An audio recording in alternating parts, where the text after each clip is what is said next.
خاتون ہے تو وہ اچھے شوہر کو تلاش کرے جو کل بچوں کا اچھا باپ بن سکے، اور اگر مرد ہے تو وہ اچھی خاتون تلاش کرے جو کہ اچھی ماں بننے کی صلاحیت رکھتی ہو۔ اگر معاشرے میں ڈیمانڈ یہ ہوگی تو پھر یہ صلاحیتیں لوگ اپنے اندر پیدا بھی کریں گے۔ جب رشتوں کی ڈیمانڈ یہ نہیں رہے گی، ظاہری چمک دمک اور مال و دولت اور یہ ساری چیزیں ہوں گی، تو پھر ظاہر ہے اس کی طرف دوڑ لگ جائے گی۔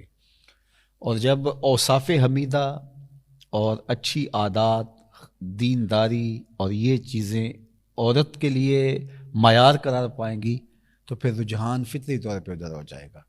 تو آج اگر ہمارے ہاں ان چیزوں کی کمی واقع ہو رہی ہے تو پھر اس کا سبب یہ ہے کہ ہمارے رجحان اور ہماری ترجیحات تبدیل ہو گئی۔ حضرت سیدنا عمر رضی اللہ تعالیٰ عنہ کا واقعہ آپ نے سنا ہوگا کہ آپ جب پہرا دے رہے تھے، راتوں کو گشت کیا کرتے تھے، تو ایک خاتون اپنی بیٹی سے کہہ رہی تھی کہ دودھ میں پانی ملاؤ تاکہ ہم زیادہ پیسے کما سکیں۔ تو اس لڑکی نے کہا کہ امیر المومنین حضرت عمر نے دودھ میں پانی ملانے سے منع کر رکھا ہے۔ تو اس خاتون نے کہا کہ عمر کون سا دیکھ رہا ہے؟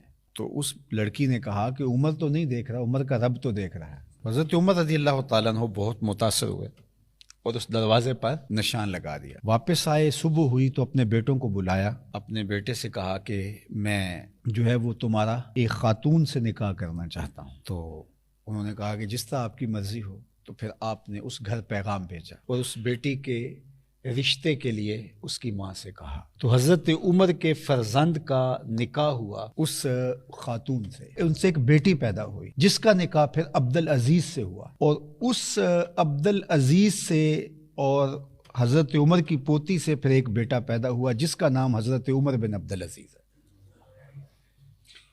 تو اچھی مائیں اچھی قوم دے سکتی ہیں، تو اچھی ماں کا انتخاب اس وصف پر آپ نے اپنے بیٹے کا نکاح کر دیا کہ یہ کس قدر اللہ سے خشیت اور اللہ سے خوف رکھنے والی خاتون ہے۔ حضور نے ارشاد فرمایا کہ نکاح کیا جاتا ہے 4 چیزوں کی وجہ سے، لمالہا، لجمالہا، لحسبہا۔ کسی کے مال کی وجہ سے نکاح کیا جاتا ہے، حسب و نسب کی وجہ سے نکاح کیا جاتا ہے، اسی طرح جو ہے وہ حسن کی وجہ سے نکاح کیا جاتا ہے۔ پھر فرمایا کہ جو ہے وہ دین کی وجہ سے نکاح کرنے کی پھر تلقین ارشاد فرمائی، اور دین سے مراد وہ خوبیاں ہیں جو دین ہمیں بتاتا ہے، وہ جہاں پائی جائیں۔ فرمایا جس کا اخلاق کو، جس کا دین تمہیں پسند آ جائے اس سے اپنی بیٹی کا نکاح کر دو۔ نکاح کے انتخاب کے لیے 2 چیزیں بیان فرمائی، جس کا خلق اور جس کا دین تمہیں پسند آ جائے اس سے اپنی بیٹی کا نکاح کر دو۔ ابو الاسود الدؤلی زمانہ جاہلیت کا ایک شاعر گزرا ہے۔ ایک دن وہ اپنے بیٹوں سے کہنے لگا کہ میں تمہارے پیدا ہونے سے پہلے بھی اور تمہارے پیدا ہونے کے بعد بھی تمہارے اوپر بڑے احسانات کیے ہیں۔ تو بیٹوں نے کہا کہ ہمارے پیدا ہونے کے بعد کے احسانات تو سمجھ میں آتے ہیں، لیکن ہمارے پیدا ہونے سے پہلے آپ نے ہمارے اوپر احسان کون سا کیا ہے؟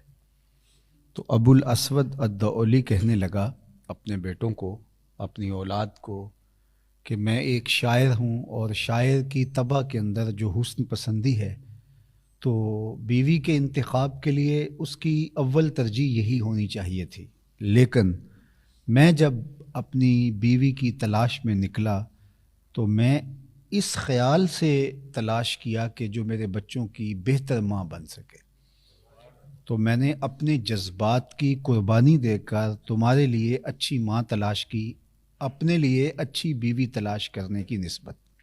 تو میرا یہ وہ احسان ہے جو تمہارے پیدا ہونے سے قبل میں نے تمہارے اوپر کیا۔